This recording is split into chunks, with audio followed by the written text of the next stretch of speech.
Lola, thank you for coming. Thank you for having me. Welcome to Gasa Gasa. This is my favorite club in New Orleans. I was a little bit concerned about too much jazz, maybe. So I got this punk rock place. Hope you like it. Perfect. I like its anti-institutional quality. So thank you. Thank you again for coming to Tulane and for Gasa Gasa. Lola. Yes. What a Lola does in Canada? So Spanish. It is.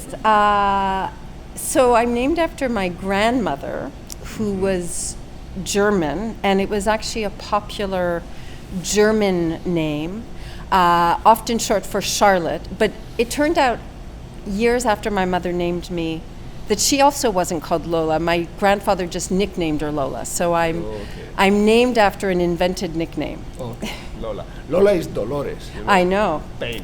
Which when I was in my 20s would have been a very appropriate reference. I was very tortured and anxious. I've grown out of that largely as I aged. Why are you an architect?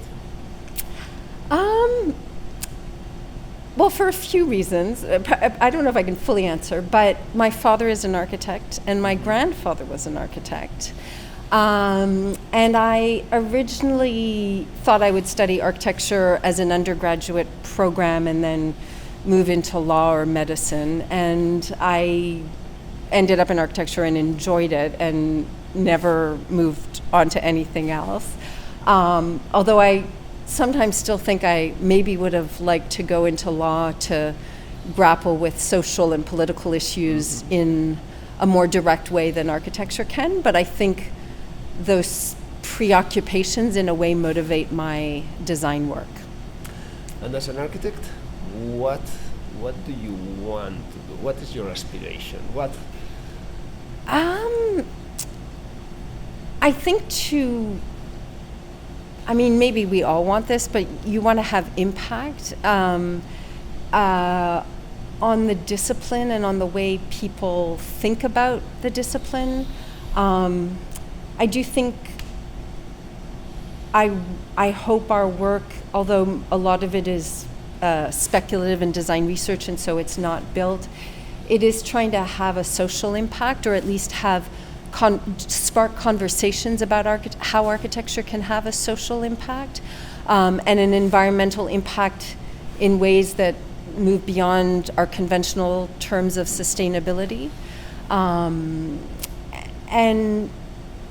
at a very base level, I kind of seek excellence in my students' work, hopefully in our own work, in my teaching, like to try and be excellent at what you do, I think is a good thing I'm trying to inculcate in my children with varying degrees of success.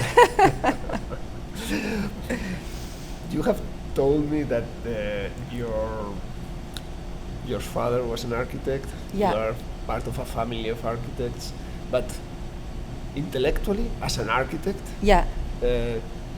What is your family? Which are your parents and grandparents? It's something that I'm really concerned about. What is the lineage in which we belong? Right. That's a great question.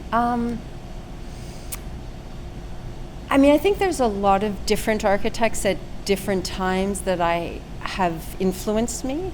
I think when I was a student, people like Kahn, for the sort of power of the architecture and the purity of it, and maybe it's kind of dialogue with history. I think Koolhaas in the early days, I admired the kind of cynicism and the dirty realism of the work. I think people like Keller Easterling, since grad school in reading her work, she's also maybe engaged in a kind of dirty realism, a sort of, and asking architects to look at things that we want to ignore because we think they're not interesting design-wise. I think people like Cedric Price, for his kind of ability to think speculatively, to think across scales, to think about infrastructure and environment and to kind of fold in many disciplines. And similarly, I guess someone like Buckminster Fuller would I think, his ability to kind of, design a mobile home and then global energy resources, that ability to span scales, I think, is powerful. So those are some of them. I like that dirty realism. When I was in Spain, I used that to define ourselves. Right. Realismo sucio. Right. It's very much linked to some literary movements, yes, especially in Latin America. Absolutely. And so, how are you able to produce some dirty realist offsprings? You mean in terms of people we've mentored, or in terms of our work? People you mentored. I do think we've been really fortunate to have had some amazing people intern and work with us, and often become associates in our research office. And what I can detect lineages of maybe micro influences, but they also very much came with their own interests and have furthered their own interests. So I don't even know if I would say we've mentored, or maybe we've had the pleasure of being in a kind of constellation of people younger than us that have enriched our work and then go on to do their own work, including a recent hire at UVA where you used to be, many people that have gone through the Harvard DDES program and are now starting their academic careers. I think, and some are much more engaged in politics, in infrastructure, in all sorts of issues that we're interested in, but where it really drives their work. So I think we have in common not only the dirtiness and the realism, but also the connection between architecture and public space and landscape, buildings and public space. How do you see that? Where do you position yourself? What are you? Where are you? It's interesting. I think since grad school, I think even going into grad school, I knew that I was interested in urban issues and landscape issues. In fact, most of the studios I took were that. And I think for a long time I would have said, we do all these things.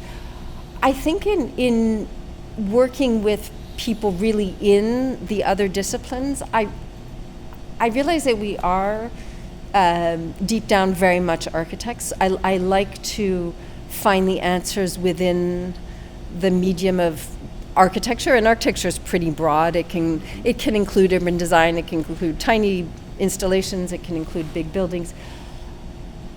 But I think we're interested in looking outside the discipline to ask the questions, to fold in questions of economics, of social issues, of environmental issues, of technological issues, but in finding the responses within the discipline of architecture. And I think that we get into trouble when we try and pretend we're, anthropologists or engineers or technologists or technology experts.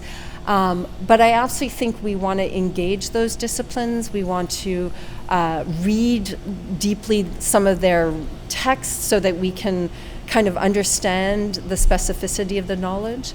But in the end, at least for myself, in my teaching and in my research, I really am an architect, but an architect interested in the margins and the peripheries of the discipline. Yes, I have to confess that I have some problems with the idea of discipline. Right. Maybe because I'm brought up as a Catholic, and discipline sounds to me like wiping my back, right, and I don't really like it. Right. So I tend to say, no, I'm a designer. Right. I put things together. I manage complexity. Right. I try to solve conflicts. Without conflict, there's no design. Absolutely. From my perspective. No, I agree. And then, in the moment that you focus in the transformation of the place, maybe how you transform the place, as long as you transform it physically, you use different resources. Would that be? Yes, absolutely. And I do think, one wears different hats. I mean, I'm thinking of some public art installations which we've done where I think people think of us as artists in that case. And I think that we came at it as architects, or as spatial designers at least, and I think that remains our interest when we're working at that scale. But certainly that's a moment where one is a designer that overlaps into another discipline. Or if one is doing a large-scale urban strategy, you are crossing disciplines. So you're right that perhaps the term designer is more appropriate, but and maybe I think this is a recent evolution in our work. I mean, I think for a long time we were doing very large-scale speculative infrastructure projects or landscape projects, and those remain of tremendous interest. I think more recently we've come back to the scale of architecture, partly in the hopes that those are easier to implement, if you can find the right partner, and they can happen in shorter time frames. But I think you're right. The term designer is perhaps the most appropriate. So one of the things that you are really engaged is in environmental issues and how architecture and the built environment is reacting to environmental issues. We know that in Canada, you are based in Canada, Yeah. climate is changing everywhere, but there are places in which it's especially visible. Yeah. In some places they are very happy. No? The Yep. British are going to grow wine. Yes. So maybe the Spaniards, I don't know what we are going to do. No water whatsoever. So in Canada, in the Arctic, the work that you are doing, how you are approaching these new conditions, if that's so? It's a great question, which we get asked in various forms, and I don't know that I have a good answer, because in the context of the North, the impacts of climate change are so enormous that in some senses they touch so many disciplines that architecture is only a tiny piece of it. I mean, certainly the ground, which was historically perpetually frozen, called permafrost, and so you could count on building foundations in a certain way, it's all melting. And so you've got buildings towns where half the buildings are collapsing. You have roads that need to be constantly maintained. You have towns where the whole town needs to be relocated because the whole zone where inhabitation happened is going into the ocean.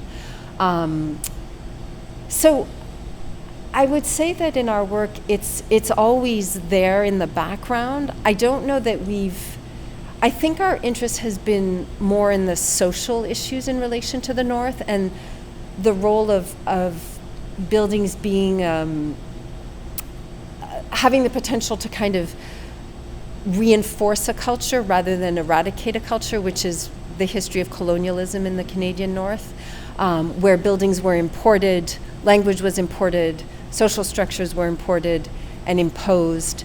And so the question, and I think we're absolutely interested in the question of environment, which is maybe different than climate. I mean, related, but so we're interested in how buildings can engage seasons, how they can engage the land differently.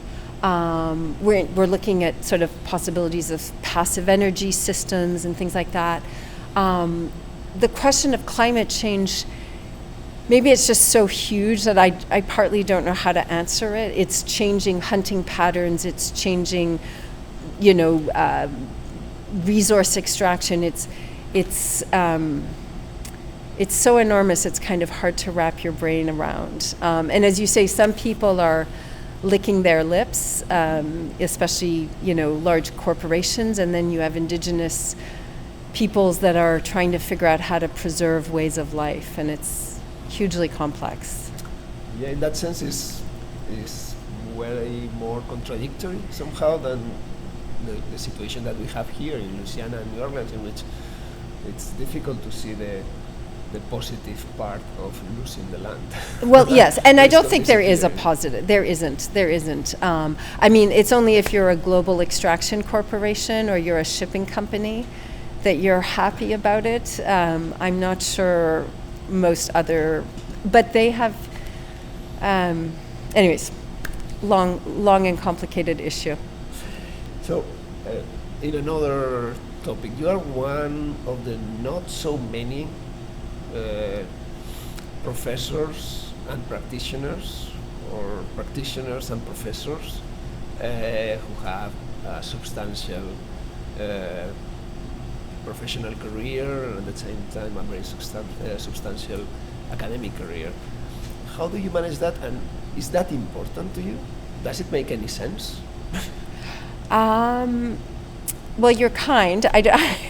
I feel like our professional career is, in some ways, maybe still growing, but we have maybe a design research career that we've been working on for a decade or decade and a half. I do think their teaching and design research in particular are kind of critical to do in parallel. I was recently speaking to someone who does similar work, and they interestingly said their research helped their teaching. They weren't sure their teaching helped their research, and I was sort of shocked. And I knew what he meant. I don't know if I agree. I do think that thinking about how you structure a question for a studio helps you think about how you structure questions in your research. It's a place of experimentation about how to represent, how to tell stories, how to communicate. And school is a kind of laboratory, and it's maybe more unruly than in one's own practice. You can control, you can sit with a coworker and be like, let's try that hatch, move that line. I mean, you can be much more prescriptive, but in some ways the unpredictability of a studio also opens up things that you might not enable or allow in an office.